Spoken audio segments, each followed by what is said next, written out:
أعوذ بالله من الشيطان الرجيم بسم الله الرحمن الرحيم وصلى الله على سيدنا ونبينا وحبيب قلوبنا أبي القاسم المصطفى محمد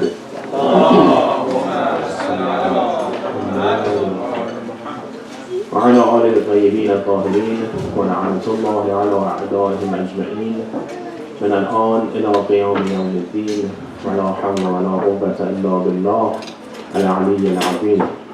قال الله الحكيم في محكم كتابه أعوذ بالله من الشيطان الرجيم بسم الله الرحمن الرحيم الله يتوفى الأنفس حين موتها والتي لم تمت في منامها فيمسك التي قضى عليها الموت ويرسل الأخرى إلى أجل مسمى إن في ذلك لآيات لقوم يتفكرون.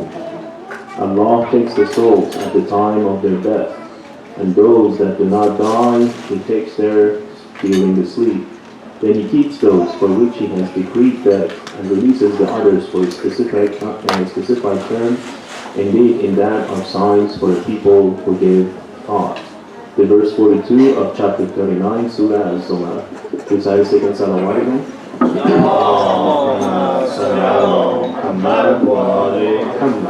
And your third one, in the honor of the Imam of Time, Hazrat Islam al-Asr al-Zaman, Abdullah Ta'ala Majal al-Sharif.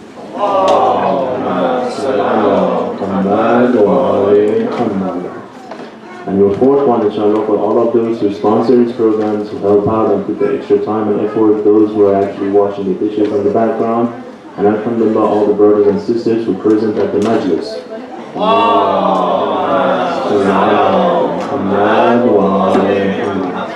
And let's not forget about the mahrumin and mahrumat, all of those who are expecting our gifts and our rewards, inshallah, on such a beloved night by reciting your fifth salawat, the loudest of your salawat, followed by Surah Al-Fatiha.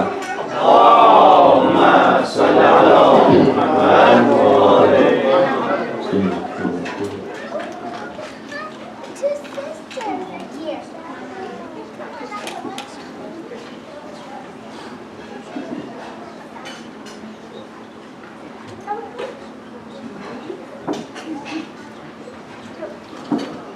Jami'an salamun alaykum. Alhamdulillah, all thanks to Allah subhanahu wa ta'ala for giving us the tawfiq and the chance and the blessing to gather around on such a beloved night and such a beloved month. And alhamdulillah, try to learn a little bit more from the school of thought of the Ahlul Bayt and from the Holy Quran. So the verse which I recited, it's verse number 42 of chapter 39, in continuation of our discussion about the matter of eschatology, the matter of resurrection, the matter of realities versus unrealities. So in this verse Allah says, Allahu yatawaffa al-anfus hina mawtaha, right? It is Allah subhanahu wa ta'ala who does what? Yatawaffa al-anfus, right? There are 2 points right here at the beginning of the ayah. Number one, Allah uses the term yatawaffa, right? Yatawaffa is a little bit different than, for example, the term qabl. When a person comes to the matter of death, we usually say, or we use the term qabz, we say qabz al-ruh, right? What's the difference between the meaning? We say the term yatawaffa or zafi means to take something, right? And sort of like withhold it. Versus when we use qabada, right? Qabz, it means to take something and as if like you steal it away, right? So in one, there is a chance of return. In the second one, there is no chance of return. Both of them have the meaning of taking away, or one of them as if like you're holding it for a specific time. The other one, no, you steal it completely aside. The second one we call it qabl, which happens at the time of death. The first one we call it wafa, or in this ayah we use the term yatawaffa. Meaning Allah takes the souls, but this taking away doesn't mean that they do not have the chance to actually be returned. So what is Allah subhanahu wa ta'ala talking about? Then He says al-anfus, right? It doesn't say al-insan, it doesn't say, for example, the body, no. It talks about anfus, right? In the nufus, in the souls, in the spirit of the humans, right? And in order for this one, what can we deduct from this, right? So Allah takes away what? The soul of the people, and this taking away, again, doesn't mean completely, it means that, for a specific time, right? حِينَ مَوْتَهَا وَالَّتِي لَمْ تَمُتْ فِي مَنَامِهَا. So Allah does this, and the ones who do not pass away during their sleep, right? الَّتِي لَمْ تَمُتْ فِي مَنَامِهَا فَيَمْسِكُ الَّتِي قَضَى عَلَيْهَا الْمَوْتِ وَيُرْسِلُ الْأُخْرَى. So Allah takes all of the souls, right? Some return, some stay with Allah subhanahu wa ta'ala. The ones who remain with Allah subhanahu wa ta'ala, we call them the deceased from the world. The ones who return, we call them that they have been given the second chance. Every morning that we wake up, one of the prayers that's there, that we recite every morning, as you all know, one of the azkars, right, is to start your day with what? At least with the Bismillah ar-Rahman ar-Rahim, right? And at least thank Allah for giving you the second chance of having yet another day to live, right? So that refers back to this very same ayah. That every night that we go to sleep, the soul is taken away by Allah subhanahu wa ta'ala. Now, whether it's going to be returned back to us for the next day or not, who knows? Again, Allah subhanahu wa ta'ala. Yes, we wish for it, we pray for it, to have like a very lengthy life, lengthy, blissful life on the Salat al-Mustaqim, on the right path, right? But who determines the specified term in which, up to that point, our soul will be returned to our body? It falls back upon Allah subhanahu wa ta'ala. إِنَّ فِي ذَلِكَ لَآيَاتٍ لِقَوْمٍ يَتَفَكَّرُونَ. Again, the term يَتَفَكَّرُونَ. Remember we were talking about this contemplation. We were talking about this pondering. We were talking about putting some extra time and focusing on these different concepts that we have in terms of theology and in terms of ideology of Islam. Meaning that we should take it out from the matter of just being a pure lecture or from just reading the books, and we should contemplate on it, we should focus on it, right, in a way that it will become part of our hearts, right? Meaning that constantly I can see myself in a way that Allah subhanahu wa ta'ala has complete power over me. We usually say stuff by words, we make reasons for them, we probably narrate ayahs for it, right? But when it comes to actions, when it comes to behavior, we see it does not show itself in our specific behavior, right? So where is the problem in this equation? We say the reasoning is good, the wording is good, the speech is good, right? But it doesn't have effects on our actions. So what's the missing part here, right? Meaning that we may not be able to actually bring a specific concept from religion and put it into practice when it comes to the action.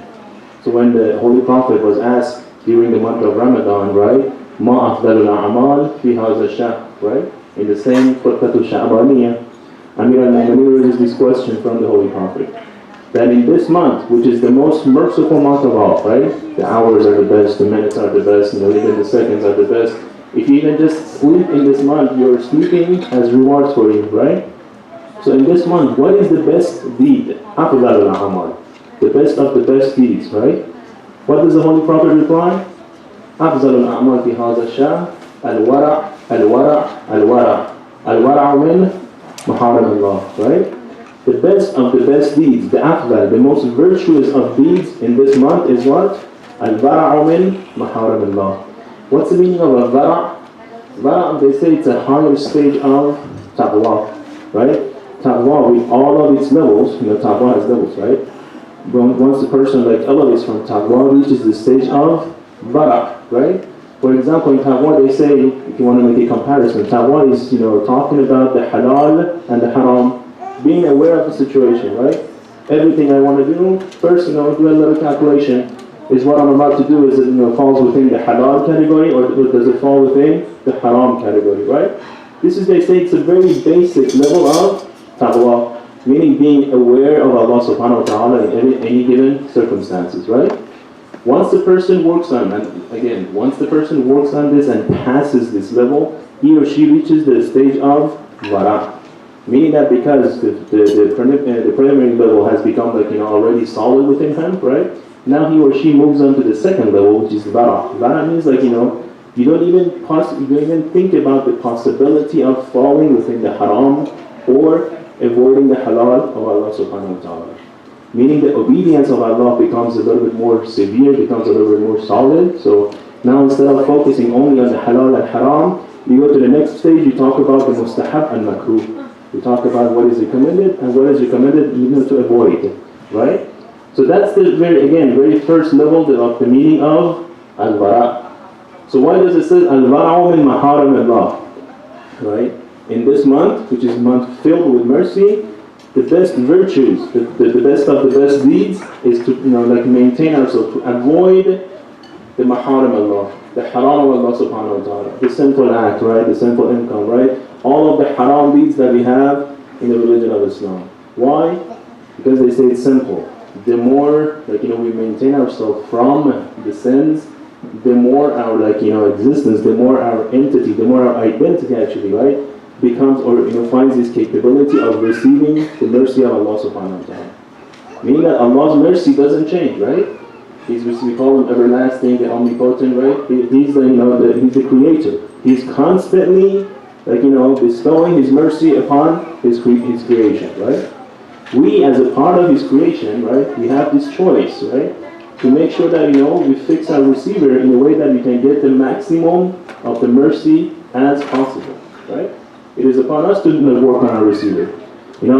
These days is the days of the Wi-Fi's and all of these radio waves, right?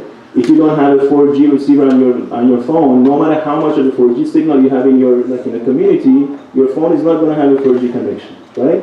Same thing with the 5G, which right now is a battle, right? So the same thing, meaning Allah subhanahu wa ta'ala's mercy in this month is at its maximum point, if you want to say it that way, because His mercy is always at the maximum point, right? But what should we do in order to receive that mercy from Allah subhanahu wa ta'ala? We have to do one extra step, right? One, not a step, but we have to actually make a choice. To do what?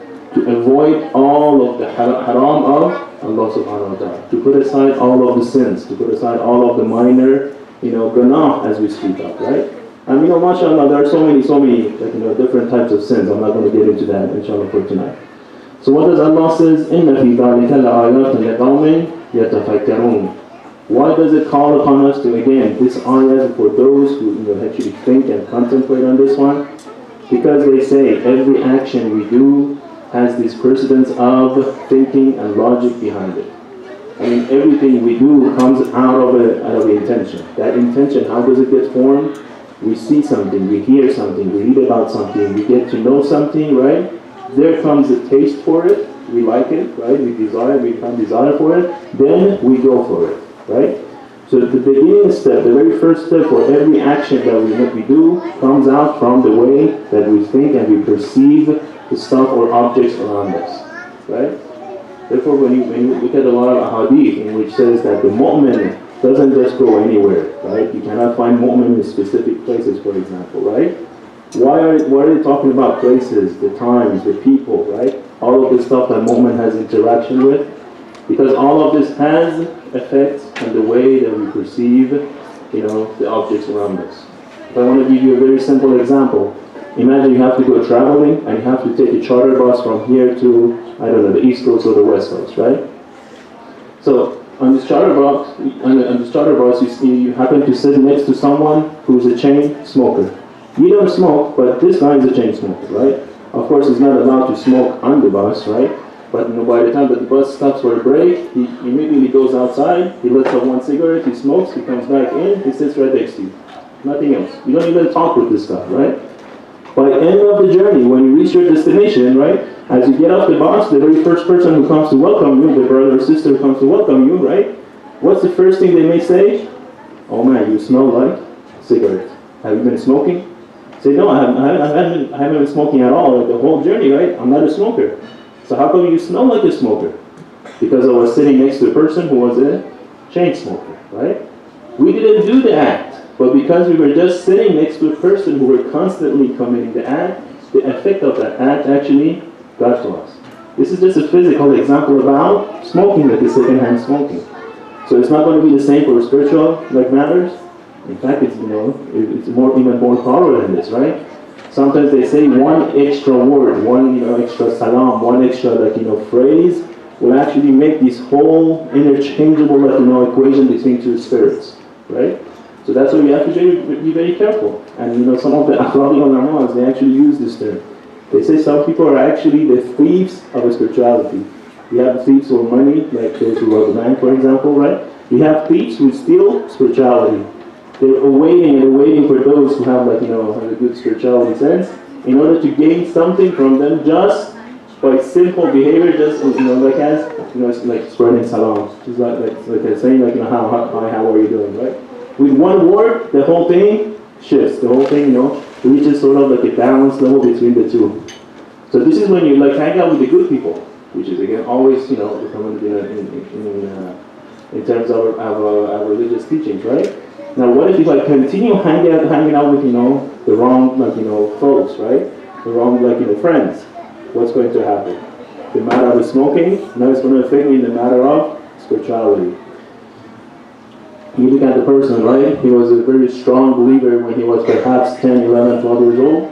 As he gets older and older and older, right, he starts doubting everything that he had once believed in. Why? We look at his lifestyle, right? You see, for example, doing extra research, whether something specific happened, right? We take out all of the criteria. We go back to this very simple circle of friends, connections, right? And unfortunately, in today's world, with the power of technology, the circle of friends have become a lot easier to manage, right? You can